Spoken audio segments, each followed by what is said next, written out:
Bem, hoje nós vamos conversar e estamos recebendo em casa uma amiga, que é a Jandira Fegali. Ela é minha amiga porque ela defende os mesmos valores que eu defendo. Ela defende a mulher, as causas femininas, ela defende a ciência, ela defende a cultura e ela defende a soberania brasileira. Então vamos conversar com a deputada federal Jandira Fegali, que se elegeu primeiro como deputada estadual constitucionalista em 1986, aqui no Rio de Janeiro, e que antes disso ela começou na atividade associativa como presidente da Associação dos Residentes, fez política sindical. Posteriormente, a Alerj no Rio, ela se candidatou a deputada federal e tem sido deputada federal sucessivamente, desde sempre, com méritos, com projetos importantes, como, por exemplo, de que os planos de saúde sejam obrigados a arcar com as despesas de reconstrução mamária para mulheres que tiveram câncer. E também ela foi uma das idealizadoras da Lei Aldir Blanc, que possibilitou aos artistas e técnicos das artes se alimentarem durante esse período da pandemia e posterior, porque o governo do Bolsonaro o tempo todo ele atacou e boicotou a cultura brasileira. Então, Jandira Fegali, o que você faria hoje, neste momento, agora, se você estivesse sentada na cadeira de presidenta da República? Quais seriam as suas primeiras medidas neste momento? Bom, primeiro, Hilde, é um prazer imenso estar aqui com você. É bom demais. Se eu der esse sorriso, eu dou junto, porque a gente chora junto às vezes, mas ri junto também, né? Isso é muito importante, né? E você esqueceu de um valor que nos une muito: a democracia. A democracia, né? É verdade. Esse é um valor para nós assim básico, fundamental, não é? A gente se une sempre pela democracia, principalmente com a história que você tem e com a história que o meu partido tem, né? O PCdoB. Então esse é um valor assim básico da nossa sempre unidade. São unidades de alma, né? Que a questão democrática a gente não abandona nunca, né? Então tá aqui na tua casa, tá aqui com você, é muito bom, né? Mas não é a primeira vez que você está aqui. Não, na tua casa de jeito nenhum, eu digo no teu programa, né? Uma vez ela veio tomar um café da manhã comigo aqui, pontualíssima, como sempre, mas demorou alguns minutos, que não é o perfil da Jandira, achei estranho. Ela falou, Hilde, chegou, finalmente chegou. Você desculpa, me perdi, fui bater no consulado britânico, que é num dos andares aqui deste edifício. Eu falei, você foi pedir asilo político? Falei, ainda não precisou. Mas já sabe o endereço. Não precisou, né? Em geral, eu sou pontual mesmo. Eu não gosto de esperar, nem de fazer esperar, né? Muito ruim. Mas, Hilde, você faz uma pergunta que é super importante, né? E eu, assim, eu compreendo a tua pergunta, porque as expectativas em torno do governo Lula são imensas, são enormes, né? E eu penso, assim, que eu, no lugar do Lula, acho que eu faria muitas coisas que ele está fazendo, mesmo, né? Os compromissos de campanha de garantir já uma resposta do ponto de vista democrático que ele deu, né? Foi enfrentar as tentativas de golpe no Brasil, né? E fazer algo que eu achei muito importante naquele 8 de janeiro e logo depois avaliar, que foi não apenas mudar o comandante do Exército, que isso teve um simbolismo enorme, de dizer que a autoridade civil é que manda no governo, né? Mas já está trocando também vários, né, dos comandantes e refazendo a autoridade da lei, né, junto com Flávio Dino e as suas articulações e autoridades dentro do governo. Então, responder e afirmar a questão democrática é fundamental. Acho que essa é uma primeira medida que eu também tomaria, ou seja, reafirmar a questão democrática. Segundo, cumprir os compromissos de fazer a transferência de renda imediata num país com fome. Então, essa é uma medida decisiva e fundamental, né, que a gente precisa fazer. Terceiro... Mas isso ele já fez com o Bolsa Família. Então, é É isso. isso aí. Então, eu digo, eu repetiria. O que ele já fez. É isso que ele fez que foi acertado, né? Repetiria essa questão fundamental que é a transferência de renda. Terceiro, a questão da vacina, que também o Ministério da Saúde já implementou a campanha na televisão, uma campanha para retomada, e aliás, eu quero até, Hilde, aproveitar esse espaço que você me dá nesse momento para fazer um apelo. As pessoas precisam ir se vacinar. Aqui no Rio de Janeiro, em particular, a ida à vacina, a garantir o reforço e a busca da bivalente está desse tamanho, não chega a 30%. Isso é um risco. Por que as pessoas não vão à vacina, ainda estão assim, contaminadas por esse discurso anti-vacina, que no Rio de Janeiro, num primeiro momento, ele não pegou, né? Você veja que a vacinação ela aconteceu e depois ela começou a cair entre os jovens e agora, inclusive, entre as pessoas de meia idade para cima. Não pode, a gente precisa fazer esse apelo para que as pessoas se vacinem. Tem campanha na TV, isso não estava acontecendo no governo anterior, agora está. Então, e da vacinação. E o Ministério da Saúde retomou essa questão da vacinação com força, retomou mais médicos para atenção básica. Então, isso é muito importante, né? E essa questão da educação, Hilde, a gente falava aqui até antes de começar aqui o nosso programa, esse problema do MEC, essa questão do ensino médio, na minha opinião, tem um erro aí desse tema, porque o ensino médio, para essa juventude que está formando cabeça, formando personalidade, ela precisa ter uma formação de cidadão e não apenas um acumulador profissional de capital, né? Então você tem um curso, uma matéria de empreendedorismo e não tem história, e não tem sociologia, não tem ciências, não pode. Então eu acho que aí há um erro. Então isso é uma medida que eu tomaria, né? A reformulação do ensino médio, esse novo ensino médio que foi feito no governo anterior, que não pode e que também se manter e não biologia, pode continuar. Não é isso? Não, biologia também foi modificada, né? E na época do governo Bolsonaro, por conta da pressão do fundamentalismo, para não se estudar a reprodução humana, né? E há uma quebra também na área de química e física no final do ensino médio, o que desprepara para o Enem. Isso no ensino público é um problema, porque no ensino privado, algumas escolas estendem o horário para preparar para o Enem. No ensino público isso não acontece. Então, a profunda desigualdade entre os alunos da escola pública e os alunos das escolas privadas. E isso é um problemaço para o acesso, inclusive no Enem, o acesso ao ensino superior. Você acha, Jandira, que o Lula precisa da pressão popular para conseguir tomar medidas mais assertivas nessa questão do Enem, do ensino médio? O Lula pede isso, né? Muitas vezes para chamar a atenção dele, né? Ele às vezes diz, olha, se vocês estiverem satisfeitos, vocês levantem a voz, né? Levantem a minha atenção, chamem a minha atenção. Então o professor já começa a se organizar para tratar do tema. O movimento secundarista, né, que cuida do ensino médio, acho que também precisa fazê-lo. E há também o parlamento, há uma audiência pública marcada no dia 12 de abril com o ministro da Educação para tratar do ensino médio. Então, acho que esses diversos componentes da sociedade precisam se manifestar para que o presidente da República foque, né, a sua atenção nessa questão para que haja uma mudança. Isso é importante. Vocês têm o Ministério da Ciência e Tecnologia, que está com a Luciana Santos, que foi presidente do partido, que me disse que você é a estrela do partido. Ela é presidente do partido ainda. Ela ainda é presidente, acumula. E que me disse que você é a estrela do PCdoB. O que você pretende, já que você Eu não sou estrela de nada, não. É estrela do partido, fazer em termos de ciência e tecnologia para o estado do Rio de Janeiro que você representa? Luciana já veio aqui algumas vezes, né? E a primeira coisa, na recuperação do Fundo Nacional de Desenvolvimento de Ciência e Tecnologia, já está sendo recuperado, que é uma coisa muito importante, que foi completamente destruído pelo governo anterior, né? Foi o governo de menor orçamento para a área de ciência, tecnologia e inovação. Então, a primeira coisa é recuperar este fomento, que é muito importante, irrigar esses centros de pesquisa e de ciência, né?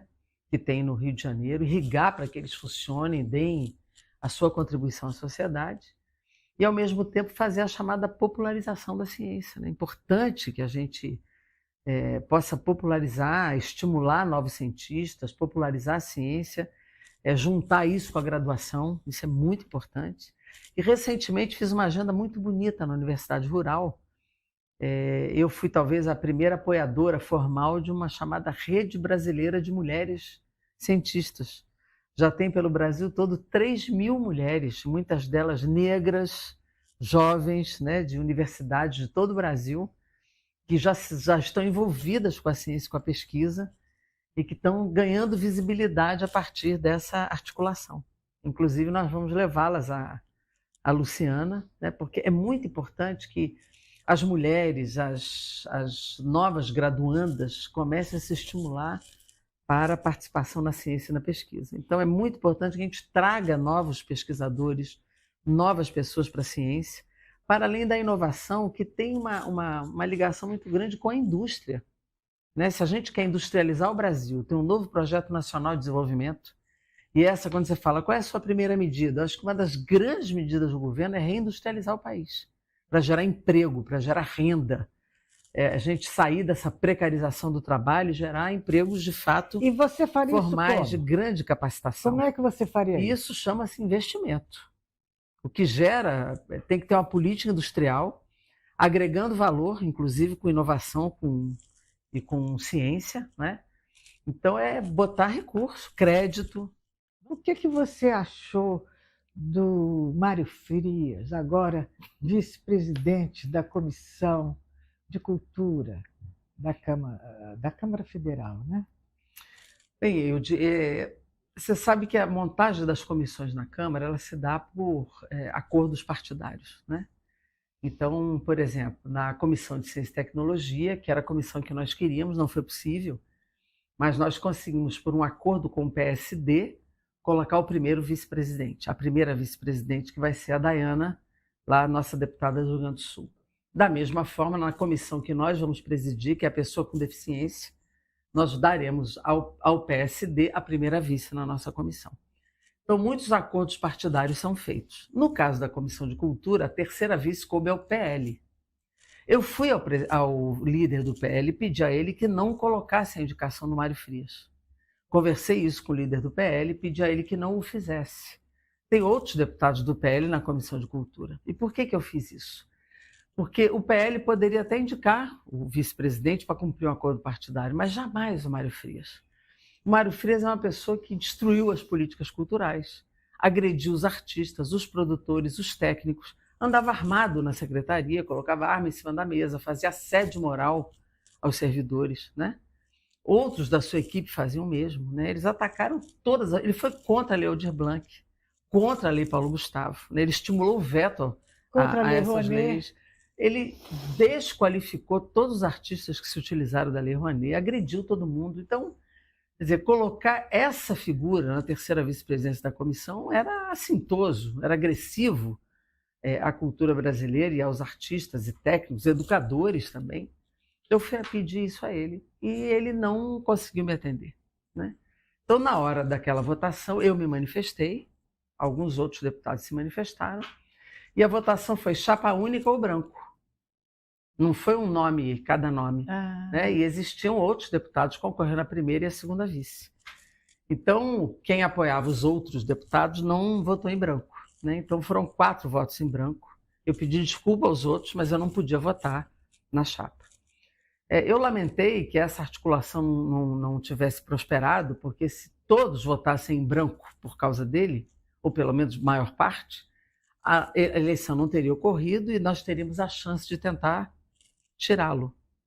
Mas, infelizmente, por causa dos outros 2 nomes, essa votação em branco não foi majoritária. E ele acabou sendo eleito terceiro vice-presidente da comissão. Eu acho que não vale fazer uma campanha porque ela não terá eficácia, ele já foi eleito. E também valoriza muito a figura, né? Muita gente protestou em redes sociais, etc. Agora é acompanhar e bloquear as ações dele prejudiciais à cultura, né? Dentro da comissão. Isso é possível? Não, isso sim. Ele vai atuar na comissão, vai tentar prejudicar a cultura como sempre o fez. Nós vamos estar lá para resistir. A sociedade, acho que tem que acompanhar para enfrentar essas atitudes dele que tentarão prejudicar a cultura. E como vão se desenvolver essas novas leis de apoio à cultura que foram aprovadas como elas poderão efetivamente contribuir com a produção cultural? Saiu agora um decreto, né, de fomento, que incluiu a Lei Cultura Viva, que é minha também, né, a Lei Rouanet, a Lei Paulo Gustavo e a Lei Aldir Blanc II, que também é minha. Né, eu sou autora da Lei Aldir Blanc II. Esse decreto de fomento estabelece regras para o uso dessas leis. A Lei Aldir Blanc II está com um problema, que eu estou muito chateada com isso, inclusive. Porque a Lei Aldir Blanc II está em vigor desde janeiro, mas ela está sem orçamento. Um orçamento que deveria ter sido aprovado no orçamento para este ano. Houve um problema na aprovação do orçamento, que eu inclusive divulguei que esse problema existiu. Já era para ter sido feito o remanejamento e não foi. Né? Então eu estou tentando corrigir esse problema agora. Né? Você atribui isso a um boicote, alguma forma de boicote? Eu acho que o Ministério fez uma opção de primeiro trabalhar a Lei Paulo Gustavo para depois trabalhar a Lei Aldir Blanc. O que é um erro, porque as duas leis podem ser trabalhadas juntas, porque a Lei Paulo Gustavo é uma lei que tem prioridade no audiovisual, né, e tem um recurso menor para as outras linguagens, e a Lei Aldir Blanc é uma lei emergencial, a Paulo Gustavo só para esse ano, e a Lei Aldir Blanc ela é para os espaços culturais e para todas as outras linguagens, é uma lei permanente. Ela está em vigor desde janeiro, nós já perdemos 3 meses do seu uso. Né? Então, na verdade, nós podemos trabalhar as duas leis juntas, até porque o que cabe ao Ministério é o repasse. Quem tem que trabalhar as leis são os estados e municípios, que são leis descentralizadas. Né? Então, eu acho que é um erro de visão nesse momento da própria ação do Ministério, de entender que as duas leis devem e podem ser trabalhadas juntas. Né? Então, eu estou tentando trabalhar essa mudança de visão dentro do Ministério e já fui a Simone Tebet e a Esther Dweck no sentido de que a gente possa rapidamente remanejar esse orçamento. Isso depende de uma solicitação do Ministério da Cultura, né, para que a gente possa agilizar a Lei Aldir Blanc, que é o que eu estou tentando fazer, trabalhando por isso. Jandira, eu no início fiz essa provocação, né, de presidência da República, porque você é uma parlamentar com tanto serviço prestado ao Brasil ao longo de tanto tempo, tanta guerra, tanta batalha, tantos discursos oportunos e necessários você fez e cada vez faz melhor. Que eu sempre pensei que já era momento de você estar ou num cargo majoritário, de prefeita, no executivo, ou governadora, senadora, por que não, presidente da República. Você atribui isso porque você já tentou o Senado, já tentou a prefeitura. Você atribui isso aos percalços que são colocados sempre para as mulheres, ou é o seu partido, PCdoB, que sofre muito preconceito? Eu acho que nunca é um fator só, né, Hilde? Porque, veja, eu acho que no Rio de Janeiro, a campanha para a prefeitura, o Senado nós vivenciamos em 2006, né? Eu diria, vou começar por aqui. No Senado, eu sempre digo, e a gente pode comprovar isso na história, foi 2006, eu fui a primeira vítima da chamada fake news, né? No país. Você lembra que não existia ainda o WhatsApp, não existia Facebook, não existia nada disso. E eu fui vítima pelo SMS. Né? Era sobre o quê? Me acusavam de ser abortista, de ser contra Deus, de ser todas as igrejas do Estado faziam campanha contra mim, as igrejas católicas, uma parte de fundamentalistas, e foi utilizado esse SMS por toda a rede Oi e TIM, das telefônicas, para colocar mensagens contra mim, 2 dias antes da eleição e na fila de votação também. Né? Pessoas, inclusive, que moravam no exterior recebiam essas mensagens, porque foi indiscriminado. Né? Eu me lembro, eu na fila para votar, as pessoas tocavam no meu ombro e diziam: olha aqui o que está vindo contra você. Né? Então, houve uma campanha muito intensa contra mim, fora poder econômico e tudo isso que a gente já conhece. Além disso, a esquerda aqui no Rio de Janeiro sofreu por muito tempo do racha, né, da desunião. Né?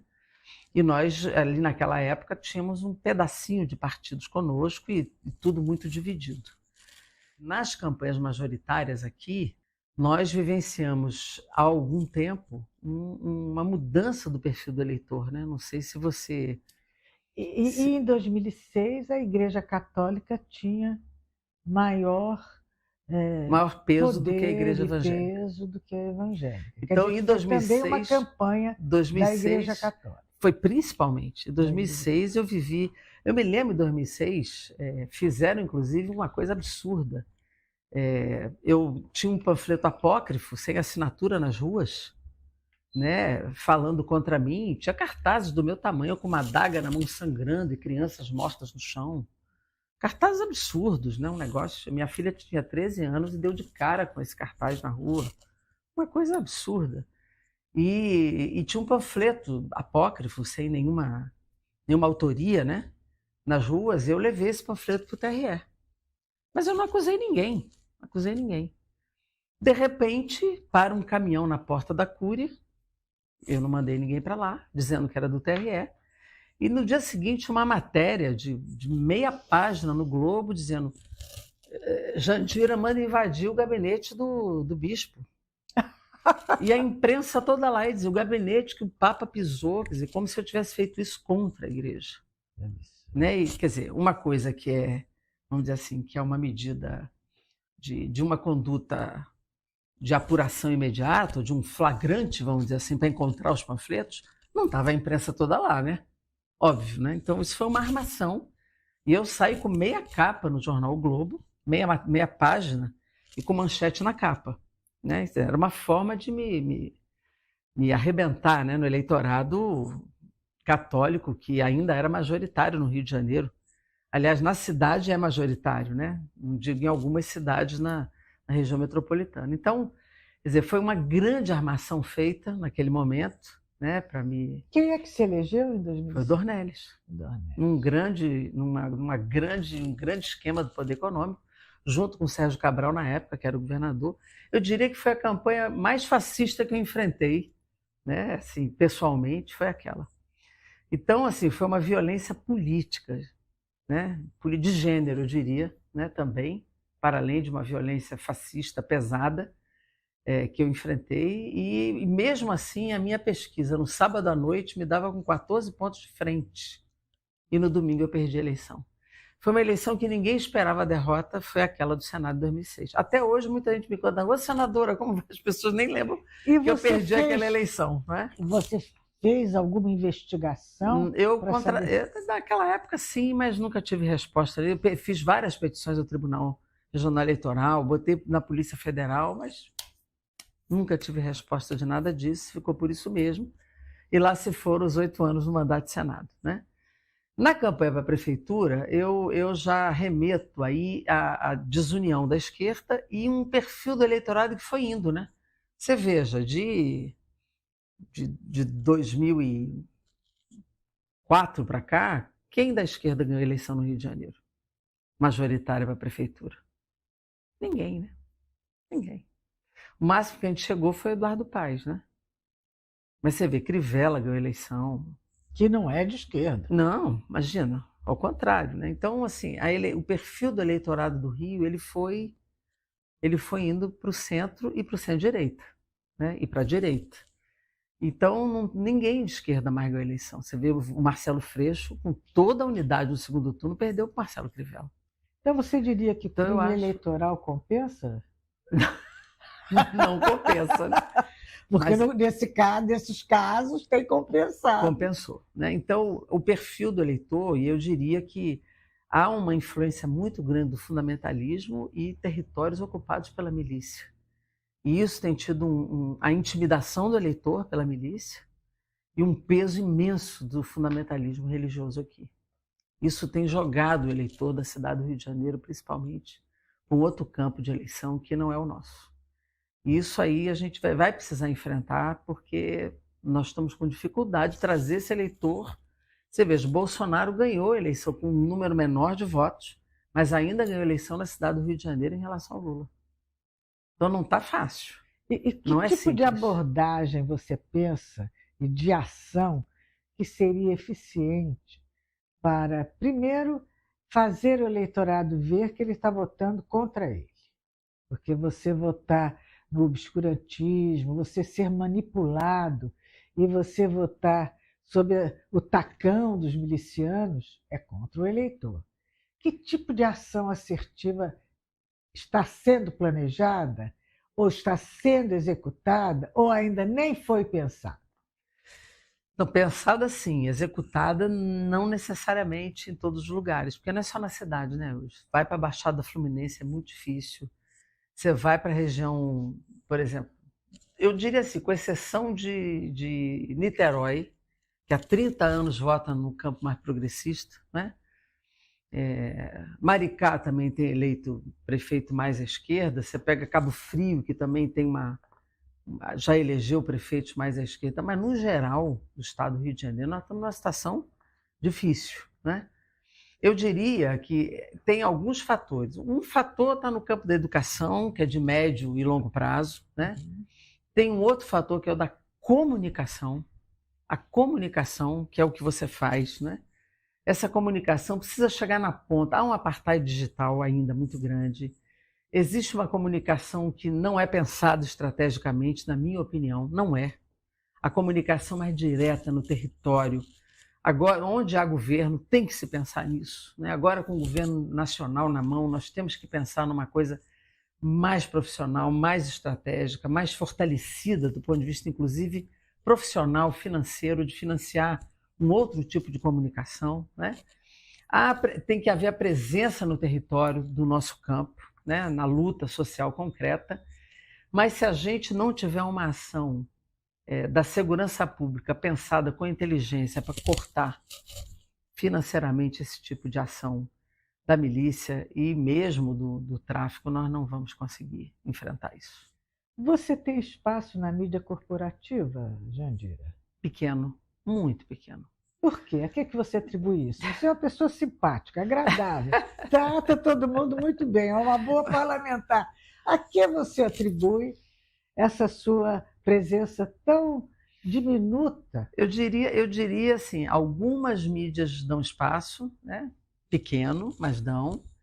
Posição política, né? Minha posição política, à esquerda, partidária, né? Eu sou uma pessoa muito, como você diz, assertiva nas posições políticas, que nem sempre interessam, né? Principalmente aquelas mais financiadas pelo capital financeiro, ou que têm posições muito duras. Em alguns temas eu até apareço, tema da mulher, né? Em temas que não mexam mais com a questão macroeconômica, às vezes me chamam, né? Mas eu, quando em 2016, né, eu disse, por exemplo, na TV Globo, que a TV Globo tinha apoiado o golpe, eu fiquei vetada editorialmente 6 anos. Já te deram? Agora, esse ano me deram um espacinho. Nesse ano me deram um espacinho de manhã. Muito rápido, Eu espero que isso seja quebrado, porque não foi uma agressão, vamos dizer assim, não teve nada de pessoal, foi uma posição política naquele momento. Você falou a verdade, né? Foi uma atitude política naquele momento, histórica, que eu assumi, né? Acho que já me puniram o suficiente, né? 6 anos ali, nem um espaço de nada, né? Nem por assinatura, nem na TV aberta. E nunca é muito mais importante ainda a mídia corporativa, Jandira? Porque ela é aberta, né? A TV aberta ela ainda alcança muita gente, mas nem por assinatura nunca mais me deram espaço, né? Então, é um veto grande. Agora, a TV aberta ela ainda alcança muita gente, muita gente. E eu fiquei vedada. Governo... Nem na Lei Aldir Blanc da Cultura me deram espaço nem para dizer que eu sou relatora e nem quando fui autora. Falam da Lei Aldir Blanc e não citam nada. Falam em você. Agora que você é governo, porque de alguma forma você é governo. Eu sou líder de bancada, inclusive. Líder de bancada. Eu fui líder, pela primeira vez, a primeira mulher líder da oposição, da minoria, no Congresso de 2019, contra o Bolsonaro. Nunca falaram meu nome. Que coisa. Nunca me deram um espaço de entrevista. Impressionante. Vencer a eleição é bom, né? Bom, mas eu, como líder da minoria, primeira mulher líder, nunca me deram um espaço de entrevista. Nada. Eu liderando aqueles homens todos ali, nunca me deram espaço. Jandira Fegali, uma brasileira combativa e combatente, foi a relatora e a redatora da Lei Maria da Penha, que é um projeto que mudou a fisionomia do país. Então, só dizer o seguinte, que nós estamos agora aguardando a sanção de um novo projeto que reforça a Lei Maria da Penha, porque tem muito feminicídio acontecendo e nós resolvemos intensificar a proteção às mulheres, que é o PL 1604, que faz o quê? Que garante que a medida protetiva seja dada às mulheres independente da condição da ofendida e do ofensor, que os juízes estavam negando as medidas protetivas se fosse, por exemplo, a agressão do neto à avó, do filho à mãe ou do irmão à irmã. Decisões que interpretam mal a Lei Maria da Penha. A Lei Maria da Penha é para qualquer situação de violência contra a mulher, ou no ambiente familiar, ou nas relações de afeto ou intimidade. Aí o juiz dizia, não, mas aqui é o problema da droga ou do álcool, não é uma relação de gênero. Como assim? Agredida é a mulher?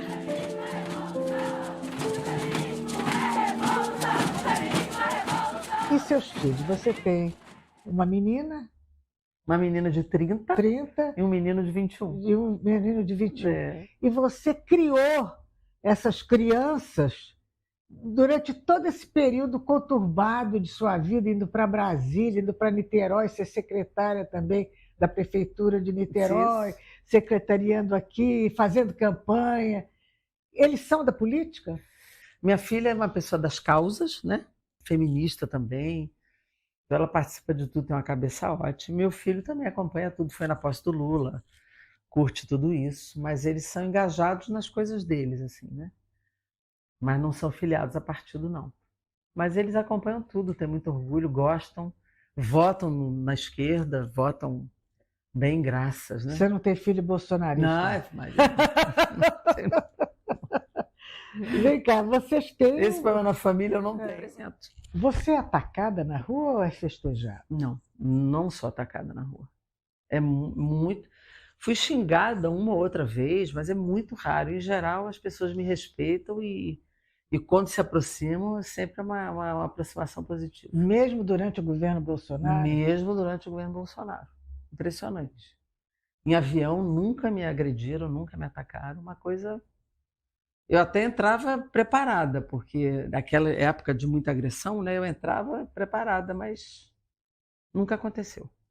Talvez porque você também se expresse com muita educação, você fala com muita segurança, mas também com a postura, né? Você não perde a postura, você não se descompõe, né? Nunca aconteceu de me agredir em avião, de me atacar. Essa hostilidade acontece nas redes sociais. Rede social é duro, ameaça. Você já recebeu ameaça de morte? Já. Morte, de estupro, em relação à minha família, já denunciei. E você toma providência? Claro, várias vezes. Descobre quem é? Várias vezes já fiz, já tomei providência, já processei. Isso aí a gente não pode deixar passar barato, né? E tem que denunciar coletivamente também. Várias vezes já fiz. Mas na rede social, muito. Mas na rua, assim... Uma outra vez eu ouço de longe um xingamento, mas agressão direta assim nunca aconteceu. Você tem esperança que o caso Marielle Franco seja elucidado? Tenho. Por quê? Porque agora foi puxado pelo Flávio Dino, né? Agora o governo federal entrou para valer, né? Então eu tenho esperança, tenho essa expectativa. Por que o Flávio Dino mudou de partido, saiu do partido de vocês para outro? Eu acho que aí não é discordância conosco, não. Porque ele diz que até hoje o partido do coração dele somos nós, né? Eu acho que ali foi porque como houve uma legislação muito restritiva, né? E ele não acreditava que a gente aprovasse a federação. Poucos acreditavam, né? Nós acreditamos, mas... Então foi ali um temor muito do eleitoral, né? Porque ele era candidato ao Senado e tal. Foi mais por isso mesmo, né? Um temor da legislação eleitoral, mas não por discordância ou por distância. Até hoje ele é muito nosso amigo, nós temos um carinho muito grande por ele. A que você atribui este medo que o brasileiro tem do comunismo? Eu acho que é desinformação e um trabalho, desde a Guerra Fria, né, desde a Guerra Fria, década de 40, né, que esse pré-conceito ele é muito trabalhado, né, por causa da União Soviética. Então isso foi trabalhado que nós vamos tirar a casa das pessoas, que a gente come criancinha, que a gente é autoritário, que a gente... Então isso foi uma coisa muito trabalhada na cabeça no Ocidente, muito trabalhado. Então as pessoas não conhecem. Então Quando fala elas aqui para a começam... câmera, o que é o comunismo? Olha, na verdade, o comunismo como um regime, vamos dizer assim, pensado estrategicamente, na verdade é um regime sem Estado, né? Seria um regime onde o Estado não precisaria mais ser necessário e que as pessoas teriam igualdade de condições do bem viver, né? Um regime onde todas as pessoas teriam acesso aos bens de produção, onde as pessoas viveriam em igualdade de condições distribuindo os bens produzidos. Esse regime, na verdade, existiu como um primitivo, a gente acha que o alcance dele é muito utópico, vamos dizer assim, apesar de que a gente não perde as utopias, né? A utopia é o que a gente precisa para viver e para andar.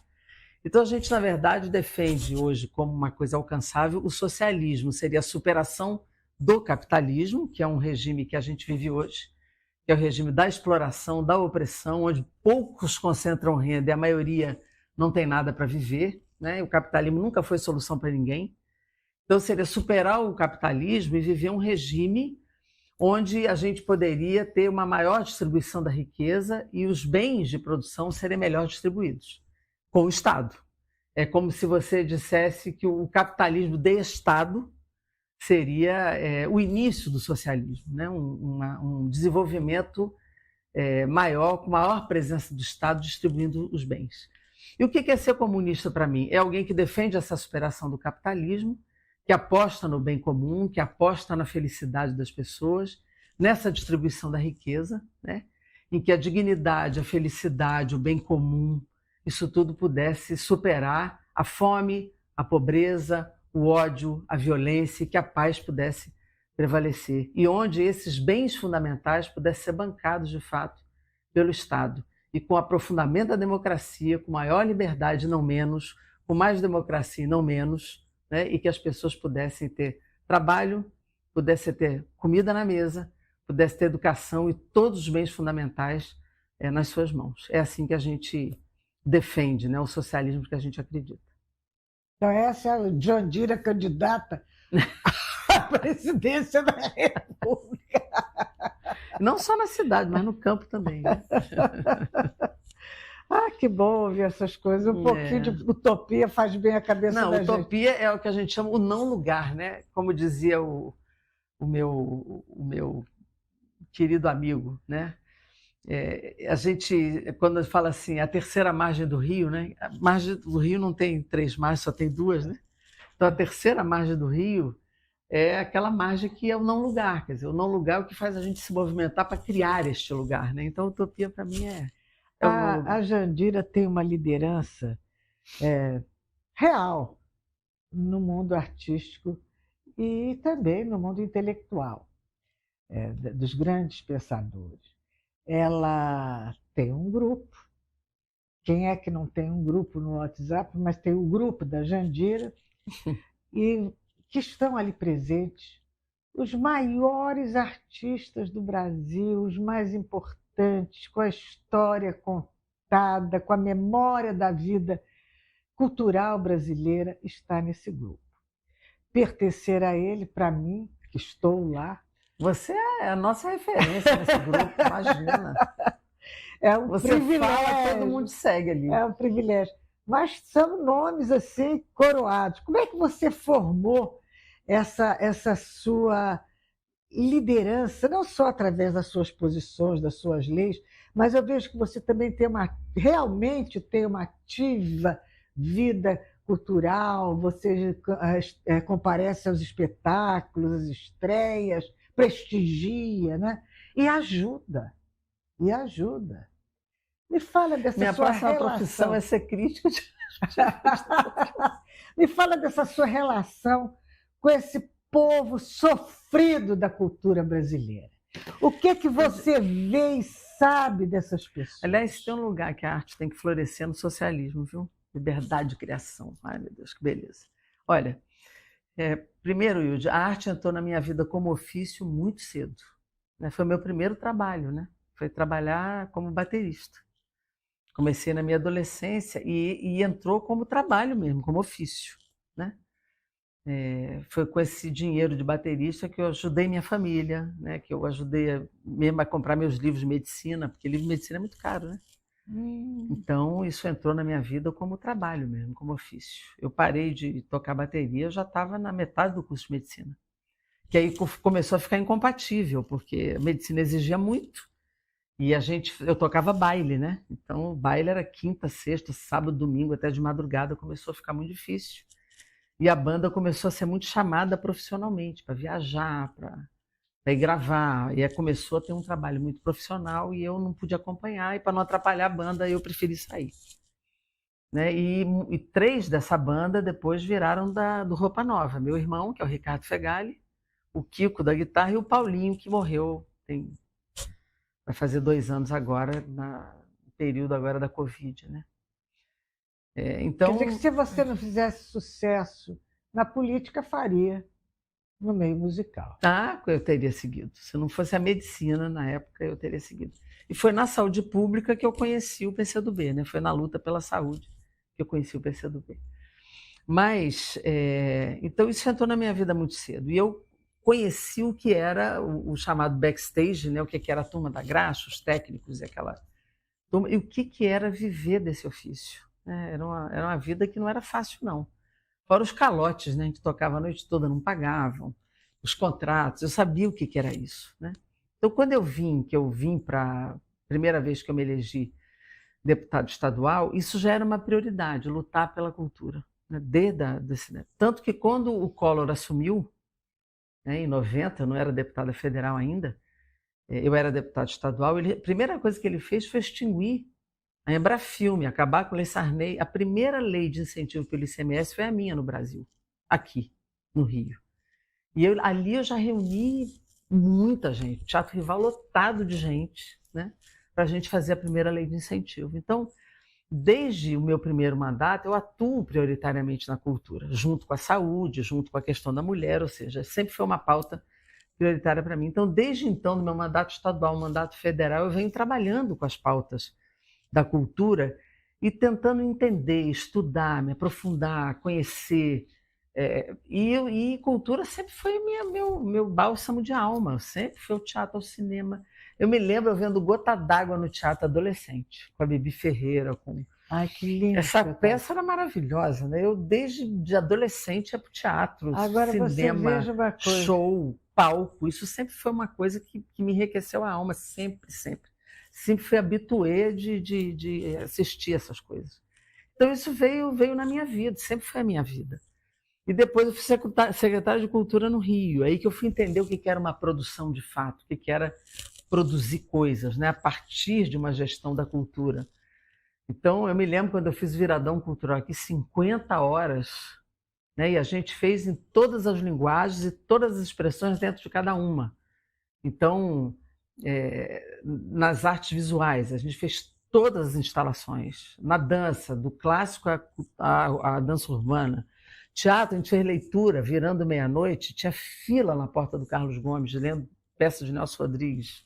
Então a gente fez tudo, foram 50 horas, e assim, 10 palcos com 500 apresentações. Aí eu fui entender de fato o que era uma produção pesada, né?